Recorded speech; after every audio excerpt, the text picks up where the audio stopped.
Fellas, UFC 305 seems like it's going to be in Perth, Australia, so I've tried to build a really stacked main card for this pay-per-view. And when I say stacked, I'm not just trying to say stacked to get, people bringing attention to this card. I actually made this an insanely stacked card for Perth, Australia, one of the most stacked cards of the year by far. So I'm going to be building a main card, and then at the end, I'm also going to include a few fighters who I haven't matched up against anyone, but fighters that I would want to see on this card from Australia for a certain reason. So let me know your thoughts on this card. Do you want to see these fighters in Perth? Starting off the main card, you've got to start off a main card with a banger. You can't start off a main card with a boring fight. So I've included Dan Hooker versus Benoit Saint-Denis. Now, this fight has been rumoured to be happening in Paris for a fight night, but listen, the French, they've got Cyril Gane. Let us have Dan Hooker. I don't know why I'm saying us. I'm not from Aussie, but I'm not from Australia, but let us have Dan Hooker versus Benoit Saint-Denis as the main card opener for UFC 305. If we're building a stacked card, we need to have a fight of the year contender opening up this main card. Get it in, get the main card going right, and Dan Hooker versus Benoit Saint-Denis would be an absolute war. Dan Hooker, when he's in a boring fight, whether he's losing to guys like Poirier or Arnold Allen, even for the short amount of time he had in that Allen fight, it was fun, or when he's going out there and having fight of the year contenders like he just did against Jalen Turner, Dan Hooker is one of the funnest fighters in the lightweight division, and he's in need of a fight that's going to progress him further into the lightweight divisions, and that's exactly what Benoit Saint-Denis does. He's just fought Dustin Poirier and lost, which is no shame because he's now fighting for a belt, and if he wants to become a top 10 ranked opponent, he needs to earn it, and that is why I'm putting him against Dan Hooker in Australia. Hooker versus Benoit Saint-Denis, one of the best fights you can make in the lightweight division. This would be an absolute banger. I still don't know who I'd pick because Dan Hooker's experienced. He's fought a lot of the top guys and he's fairly well-rounded as well. But so is Benoit Saint-Denis, and that guy is a killer. So it's a hard fight to predict, but one thing's for sure. It's going to be bloody, it's going to be a war, and it's going to be fight of the year potential for this card. So Dan Hooker, let's bring him back from his injury that he had against Jalen Turner at UFC 290 and his comeback fight on UFC 305 in Perth, Australia. I think that's a great way to open up the main card. So Dan Hooker versus Benoit Saint-Denis. Then we have a fight that you're going to look at and you're going to think, what? Why is this so low down on the main card? But I've made this card that stacked that it's only right. Jack Della Maddalena versus Shavkat Rakhmonov. Now, apparently this is even rumoured to be on this card. I've heard before, I made this card, and then after I made the card, apparently it's now rumoured to be on the card. But yeah, this is practically one of the best #1 contender fights you can make in the UFC because it is the best versus the best fighting each other to see who gets a title shot. I mean, both of these guys undefeated in the UFC. It's genuinely such a difficult fight to predict. I'd probably lean towards Shavkat because of his mauling grappling and the fact that his submission game is so well. He's finished every his opponent he's ever faced, and the fact that Gilbert Burns was able to take JDM down and have moments. But JDM is a killer, man. The guy is, I mean, he's definitely better on the feet than Shavkat. He's got some of the best boxing in the welterweight division right now. He's well-rounded. He's got decent judo. He's got good submission defense, as he showed against Gilbert Burns. So this would be not only a technical fight, but it would be a scrap. It is the best versus the best in the welterweight division if you take away the title picture. Like, I genuinely think both of these guys have potential to beat Leon Edwards, and we're going to be seeing who's going to be fighting for the welterweight belt next after Belal Muhammad. Let's get the Belal Muhammad out of the way, and then we can start seeing Leon against either Shavkat or JDM. JDM called out Shavkat Rakhmonov, and it's a banger of a fight. Both of them are only like one win away from a title shot. Shavkat arguably already deserves a title shot, but if he wants to go that extra step and prove why he's such a valuable contender, JDM versus Shavkat. Let's have JDM at home. This would be a banger of a fight, and honestly, it would be the toughest fight of both of their careers so far. JDM Shavkat. It's the second fight on this card. Then we've got the featured fight, and it's Steve Erceg returning. We've just seen Steve Erceg main event at UFC 301 in Brazil. Arguably won the fight. He needs to be back for UFC 305 in Perth at home. And I've got two opponents for him. The first one is Brandon Moreno. If you saw my video where I match-made fighters after UFC 301, you'd have seen that I made this fight.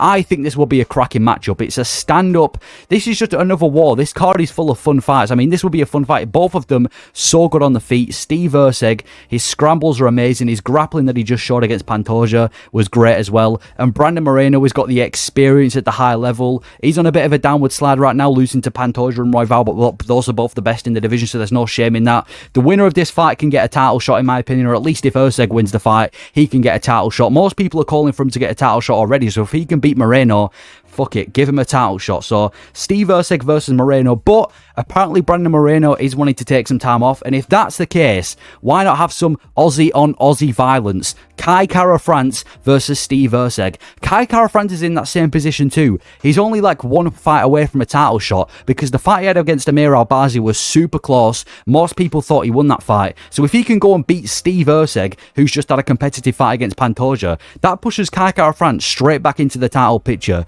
Steve Erceg versus Kai Kara-France in Australia, Aussie on Aussie violence would be massive. Or Brandon Moreno. I'm happy with either of them. And if you're wondering why it's the featured fight, it's because the guy is just main evented a pay-per-view and he's only like one fight away from getting a title shot. So you've got to give Steve Erceg that featured fight in his home country of Australia, in Perth. Him against Moreno or Kara-France, I'm happy with. And the winner gets the flyweight title shot. Now we're on to the co-main event. This is going to be a big co-main event. Alexander Volkanovski versus Aljamain Sterling. Now, Volkanovski has been the co-main event before. He was the co-main event for UFC 276. This would be... I mean, this is a fight that's promotable everywhere. I mean, first of all, you've got former champion versus former champion. You've got the former featherweight champion in Alexander Volkanovski taking on the former bantamweight champion in Aljamain Sterling. So it's very promotable on paper. In any other pay-per-view, this is a main event. This is a main event in any other pay-per-view. You could easily get away with putting Aljamain Sterling versus Alexander Volkanovski for the main event of a pay-per-view for a non-title fight pay-per-view. 100%. So co-main event for this, Volkanovski in Australia as the co-main event. This would be massive. I mean, Volkanovski in Australia, dude's a menace. This fight will be amazing. Aljamain Sterling obviously moved up to the featherweight division, had a dominating win against Calvin Kattar, and now he's at that spot where he's one fight away. And I know people have been saying, Volkanovski, he shouldn't come back this year. He needs to take some time off because he obviously he's been knocked out in, 2 of his last 3 fights? Well, in his last 2 fights against Islam Makhachev and Aljamain Sterling, he's lost 3 of his last 4. So he needs a fight to come back where he's not got the threat of getting knocked out. And that's why I've matched him against Aljamain Sterling. Sterling's not going to knock him out. Sterling doesn't have hands. There is no threat of being knocked out by Alexander Volkanovski. If Volkanovski can keep this fight on the feet, we're going to see an old classic Alexander Volkanovski schooling on the feet. This is going to be one of Volkanovski's most brutal fights if he's able to keep it on the feet. And I say if, because even though Volkanovski's grappling's really good, as he showed against Islam Makhachev and Yair Rodriguez, Aljamain Sterling at featherweight so far, and even in the bantamweight division, showed that he is one of the best grapplers. What he did to Calvin Kattar, he's going to make it really tricky for Alexander Volkanovski. But if Aljamain Sterling can get a win over Alexander Volkanovski, 100% give him a title shot. Imagine beating Volkanovski and it's not been for a belt. So if he can beat Volkanovski, give him a title shot. And if Volkanovski can beat Aljamain Sterling, that gets him back in the win column. CTE free. There he can get his rematch with Topuria or whoever the champion is, because I think he practically deserves a rematch in his next fight anyway, or at least in one of his next fights because of what he did in the featherweight division. So Volkanovski, Aljamain Sterling, co-main event in Perth. And then the main event, it's already been pretty much confirmed. Israel Adesanya versus Dricus Du Plessis.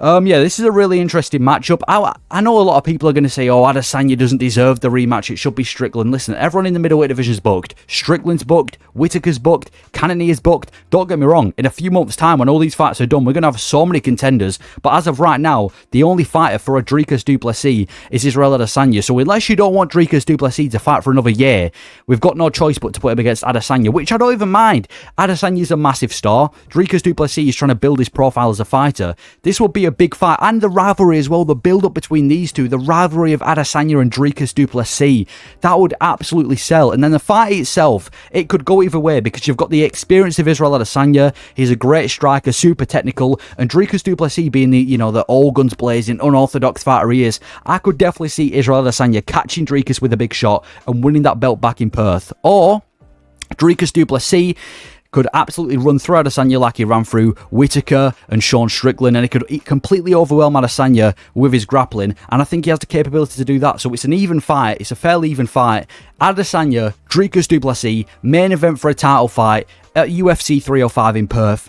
Yeah, I think that's a pretty stacked card in my opinion. I don't think you can make this card any more stacked. And then we'll go over the fights that I do want to see, or the fighters that I want to see on this card for certain reasons. First fighter is Tai Tuivasa.